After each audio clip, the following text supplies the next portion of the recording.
Hey, what's going on, everybody? It is your boy Angel R talking. For those of you who don't know, I am a Zumba instructor. On this episode, I am going to talk about 5 things that I believe make a great Zumba instructor: your energy and vibes, your music and playlist, your choreography, cues and direction, and finally, the most controversial of all, facing your class. The city of New York, Boricua from the Bronx. Let's talk about what makes a good Zumba instructor. Shake, shake, shake. Shake, shake, shake. Shake your booty. You can do Different it. people have different ideas as to what they consider good. Everyone has their own opinions on what is their style, preferred method, and so on. Y'all know the saying, opinions are like buttholes.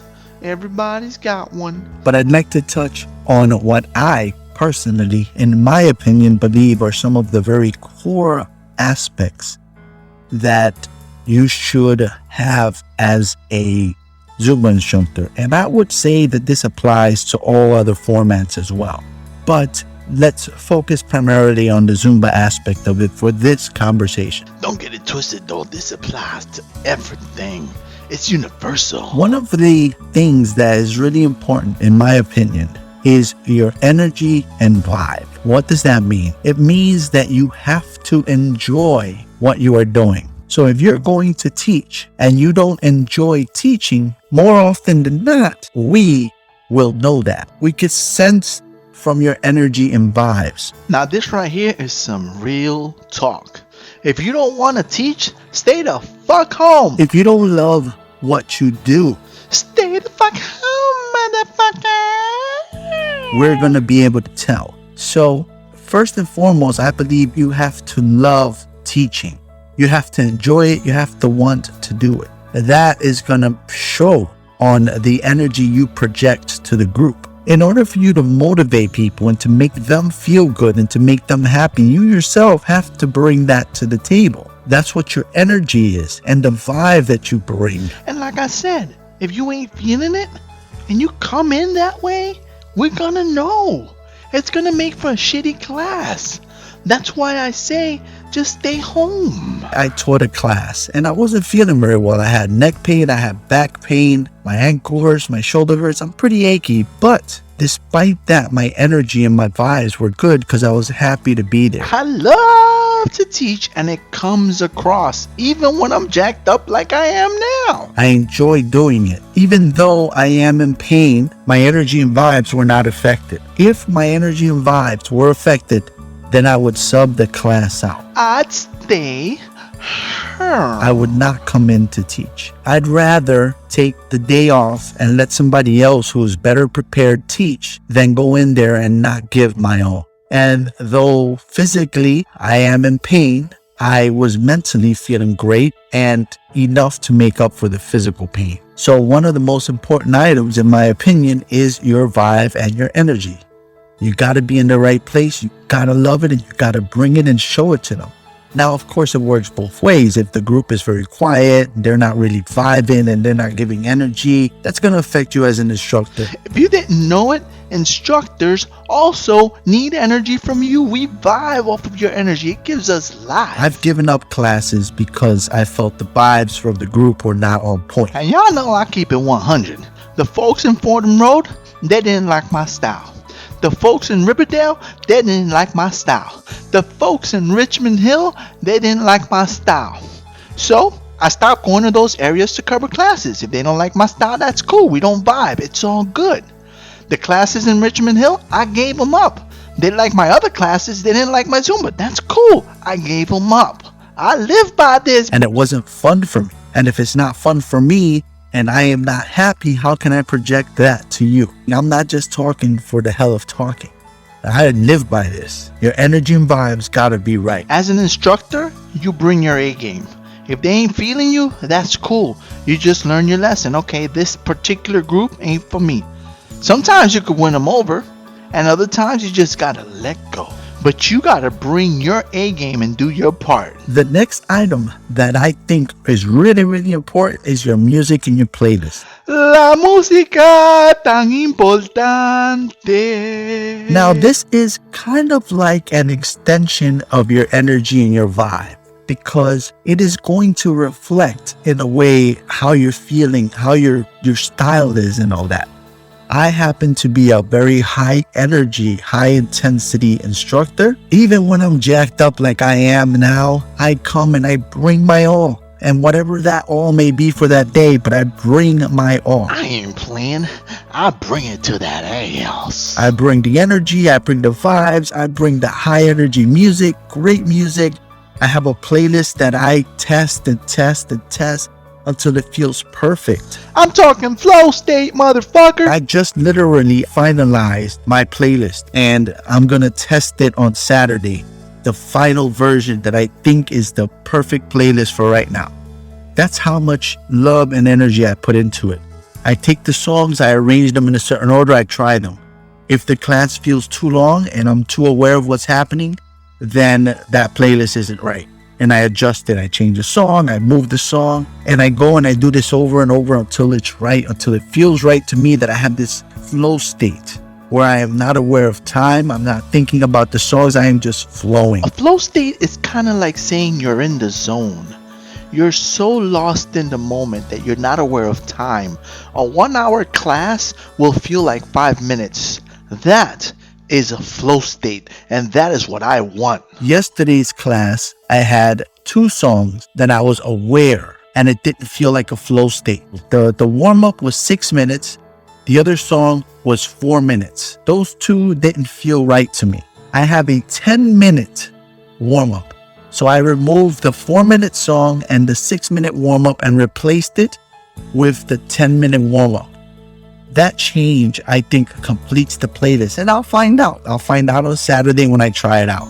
The rest of the time, I wasn't aware of time. I wasn't thinking about it. I was just in a flow state. So that change, I think, will make this the playlist that I'm going to go to for now. But that's the point. That's how much effort and love and trial and error I put into this. Now, believe it or not, that effort, that passion, that work that I put into it, it shows.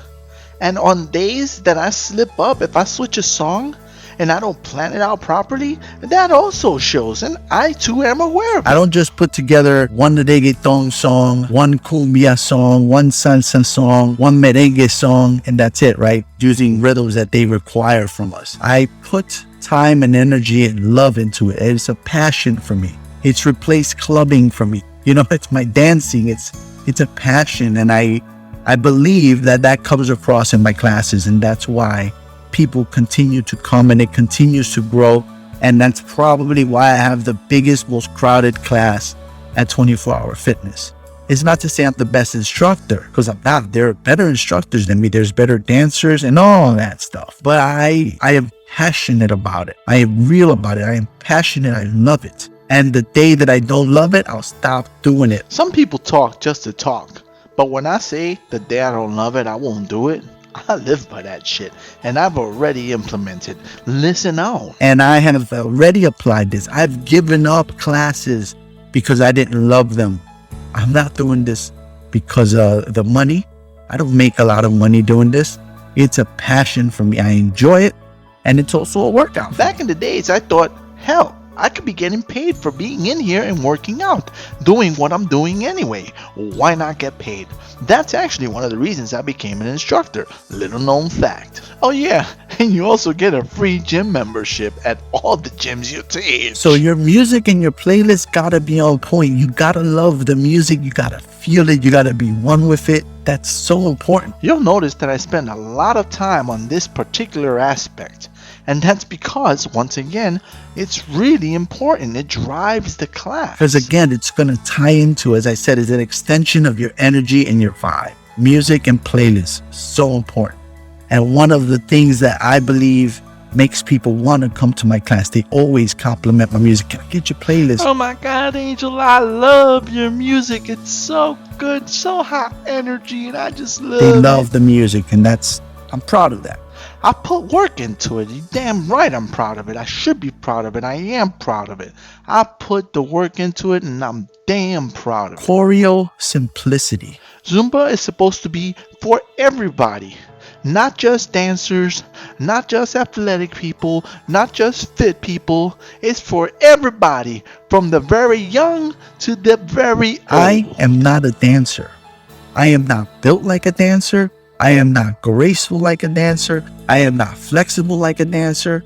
I am an awkward, goofy, freaking guy who used to lift weights and somehow decided that he could also teach Zumba and dance on stage in front of 70 women. How did that happen? I have no idea. But the type of person that I am, the build that I have, the gracefulness or lack thereof that I have, all that means that my choreo needs to be something that I myself can do. And I'm not a freaking dancer. Now that right there, those are some real hard facts. Your boy ain't no damn beautiful swan, you know what I'm saying? One of the things I learned initially when I started my Zumba journey was that the choreography needs to be simple enough for anyone to follow it. It is my goal that a person walks into my class for the first time, never having taken my class, never having taken Zumba class, not knowing anything about Zumba, but with some very, very basic, simple direction would be able to follow my class. I ain't never done Zumba before. Don't worry about it, girl. I'm on point. That's my philosophy. I should be able to walk into your class and not need to take your class 10 times to memorize your choreography. You should be directing me and it should be simple, something that I could pick up. And that's another thing that I pride myself on. And it's another thing that a lot of people have complimented me on. Angel, your choreography is intense, it's fun, but it's also easy to follow. That's important. It's got to be something that is accessible to anyone. I have people that are 70, 75 years old that come take my class and they can do it. They modify the moves. I give you an easy version and then I give you the intense version. But I'm not talking about the intensity right now. I'm talking about the choreography and making it simple and accessible for anyone. That's important to me. I am not a dancer. I'm not a fancy dancer. I can't dance. I go to a wedding and I'm a wallflower. I'm against the wall. I used to go to the clubs, and if I didn't drink, I didn't dance. I had to get buzzed to bring the inhibitions down so that I get out there and dance. Not once I got that lick of courage in me, and I was on stage butt naked. True story. How the hell did I end up being a Zumba instructor? I don't know. But also, I'll say it's part of therapy for me. Getting up there and dancing helps me overcome my shyness, my anxiety, all that. It's so much that I get out of this. But I want you to get something out of it. And if you come to the class and the entire time you're confused and you can't follow me, you're going to get frustrated. You're not going to enjoy yourself and you're not going to come back. You're not going to get anything. Trust me, if you're in a class and you're just trying to figure out what the hell is going on, that's not fun. You're not going to come back. You're not going to enjoy yourself. You're not going to get a sweat on. You're going to be frustrated. So it's important to keep the choreography simple so that everybody can follow it. I know that some instructors out there are fancy dancers. Some of you come from backgrounds in dancing and it's your thing. And I do not presume to tell you how to conduct your classes. But I can tell you, if I can't follow your class, most people cannot. And that means they ain't gonna come back. I won't come back to your class. Real talk. Let's talk about cues and direction. In my opinion, this is another bannable offense. If you don't cue and you don't direct the people, I will not take your damn class. Sorry, I won't do it. If you do not provide direction and I'm trying to catch up and figure out what the hell you're doing the whole time because you're not telling me, nope, not gonna happen. You as the instructor are the person who tells the participants where to go, what to do, how many times to do it. It is very important that you cue. Cue means tell them what to do. If you're going to go to the left, point to the left. If you're supposed to do 4 counts, put up the number 4. This kind of reminds me of boot camp. I used to march our flight, and it was like driving a car, having everyone in perfect sync, in unison with one another. Or it's the same in a Zumba class. Now, some people will think that you're putting up the number 4 and they'll put up the number 4. You'll explain that to them after the first time. No, this is the count of what we're doing, right? Some people will follow you in a literal sense. And some people simply don't have good coordination or rhythm And that's okay. You leave those people alone. Let them do their thing. Let them enjoy themselves however they're enjoying themselves. That's all they're there for. Don't bother them. If you want to try to coach them and guide them, read their energy. Some people straight up don't want attention on them. You gotta be discreet, kind of let them let you know that they want it. Otherwise, just leave them alone. But don't put anyone on the spot. I've learned that the hard way. Sometimes I go to help someone and they look at me like get away from me. You're embarrassing me. You're bringing attention. And I leave them alone. And others engage with me and show me that they want me to show them. So you got to read that. But I'm talking about in general, right? In general, the people in the class need to be guided. Now, of course, if you use choreography a while, people will learn it and all that, and that's nice. But I'm talking about a person walking into your class for the first time, having never taken Zumba. You're going to tell them which direction to go, how many times. You're going to cue the movements, do them in advance, point them out, pre-cue, so that they know what to do and they're comfortable. This is very important. Again, everything's tying together, right? The simplicity of the choreography. If your choreography has all these spins, turns, and all these crazy moves, people can't do that. I go into some instructor classes, I'm confused. Like, what the hell is this person doing? I can't keep up. And I have a really good coordination. I'm like military. Like I can watch you and copy you to the beat. Like I'm militarily accurate. Hey, yo, is that even a word? Militarily? And my ability to follow and take direction. But sometimes I can't. And it's not a reflection of me. It's a reflection on the instructor. They made it too complicated. It's freaking hard and you can't keep up. And if I can't keep up, your average person isn't going to be able to keep up. You have to cue, you have to put direction, and you have to keep your choreography simple. Now, the final point that I'll make, and it's about preference. I get that this is a preference, but Zumba itself illustrates, and they say you should face your class. Oh, I know this one is gonna get some people going. Every time I put a Facebook post about this, people lose their shit. Now, this is good practice in all formats. In kickboxing, in strafe, in Zumba, in Pilates, whatever. You should face your people. That ass, bruh. On the real, I don't understand how people do that.